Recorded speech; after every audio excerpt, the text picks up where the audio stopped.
Hey guys, Retro Tato here, back with another impressions video, this time Superboy issue number 1. I wanted to take a look at this today in order to sort of lift my spirits a bit. This week, my daughter has been sort of faced with a few challenges that we're not normally used to, and some future sort of events that are going to take place kind of got me down. Plus, it's a wet, rainy, overcast day here in St. Louis, so I figured I'd take a look at something that definitely cheers me up, and that is Superboy from the mid 90s. When I was reading through the Death of Superman story and the subsequent Reign of Superman storyline, Superboy, out of all the four competing Supermen at the time, Superboy was definitely the most lighthearted and fun to me. So when I found out that he had a spin-off series after the Reign of Superman ended, and Superman came to reclaim his rightful place in the main titles, I eagerly sought out this series, and it's been a lot of fun. Spoiler alert, this is to me like a really great fun series. Kessel, Grummett, and Hazelwood have definitely done a spectacular job with this.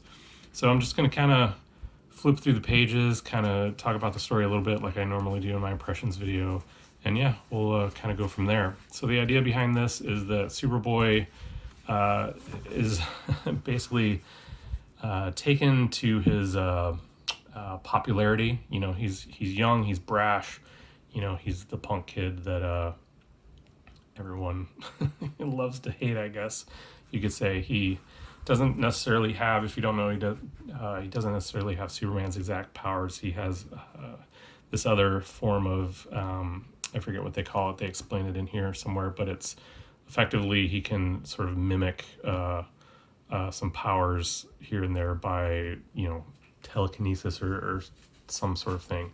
And side note, you can see that Supergirl also had her 4-issue miniseries spinoff, which I may take a look at some time in the future. But for right now, Superboy number 1, and I usually wait till the end, but the artwork on this series I find like so good.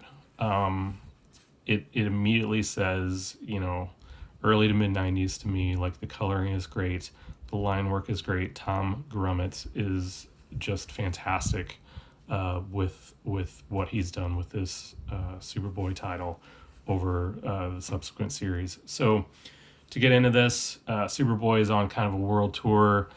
He's basically been coerced to kind of go over to the West Coast and then to Hawaii, and he basically is doing kind of a appearance schedule, so to speak. But when he gets there, he runs into this guy Sidearm, who he fought in the previous Superman title, I believe. I'd have to, my mind is a little hazy on that, but I believe that's where he first met him.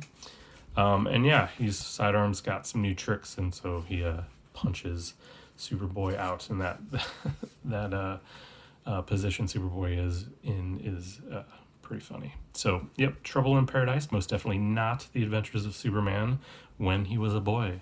So it really sort of cements that this is a brand new Superboy title.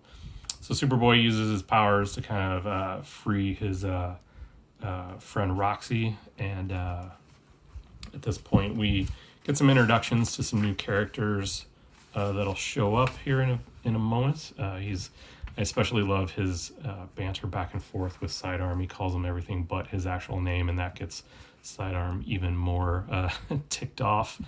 And so they do some battle.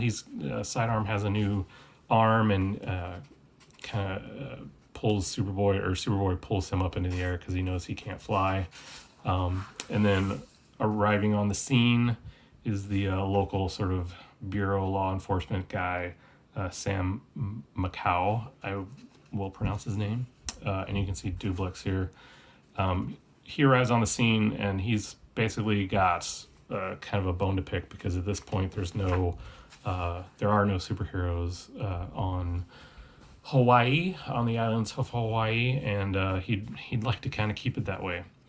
So at this point, they kind of go through the history of how they arrived in Hawaii, and you can kind of see that Rex, the kind of smarmy guy who clearly has a lot of debts, a lot of gambling sort of debts, he basically concocts this idea to go on like a world tour. And what happens is they show up to kind of the beach selling merchandise, and the trick is that Roxy basically falls out of a helicopter, and Superboy rushes in to save her.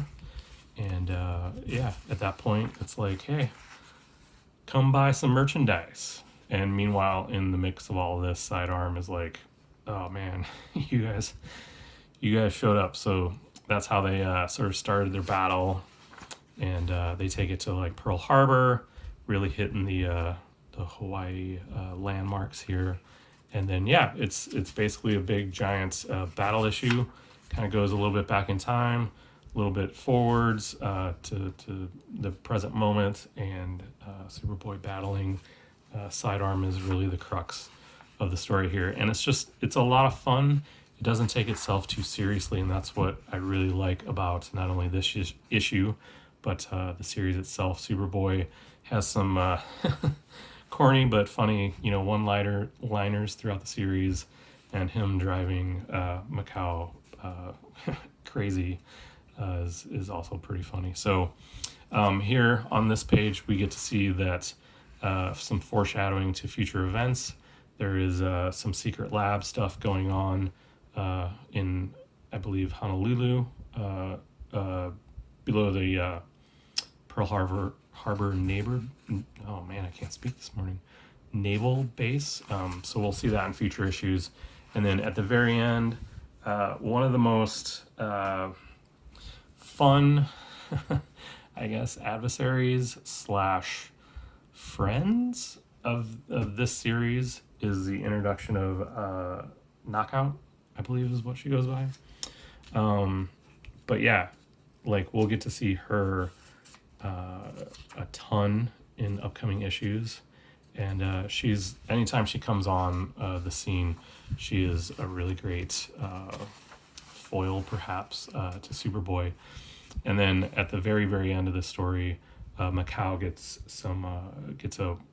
a warning per se from the local gang, the mafia, or what have you, called the Silicon Dragons, and they basically say that we respected you, you respected us, and we had kind of a relationship. But now that Superboy is on the island, that changes things, and so new things are coming ahead. And Macau is just like, I knew it. This is going to be nothing but trouble with Superboy on the scene.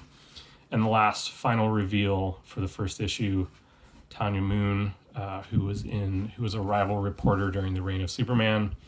I don't remember if she gets kind of fired or she leaves Metropolis, but come to find out, she has gone back to Hawaii. She lives here now, and that essentially entices Superboy, rather than moving on to other stops on his tour or what have you, or back to the mainland. He decides to kind of make Hawaii his base of operations. So that's the gist of Superboy #1. I'm sure many of you have probably read this and forgotten about this many, many years ago, many, many moons ago. But I really do love this series. It's, like I said, it's so much fun.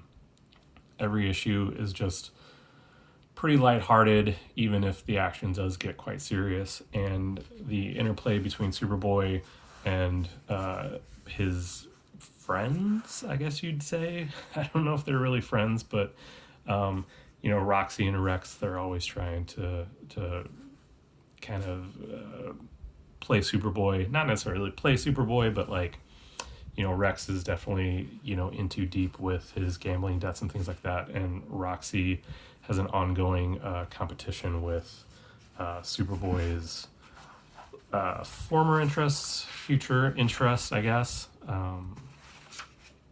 Tanya. And so, like I said, just kind of wanted to come on, do this video, take my mind off things. With any luck, my daughter gets what she needs today at the at the old hospital. She's also getting her ears cleaned out, which is not going to be pleasant for her. So yeah, anyway, thanks guys for stopping by. Thanks for checking out this issue with me. And like I said, this series is something you'll probably see more of in future impressions videos, because Kessel, Grummet, and Hazelwood really did a really good job, in my opinion, of this Superboy title. So anyway, we'll see you in the next one. Take care, and yeah, later.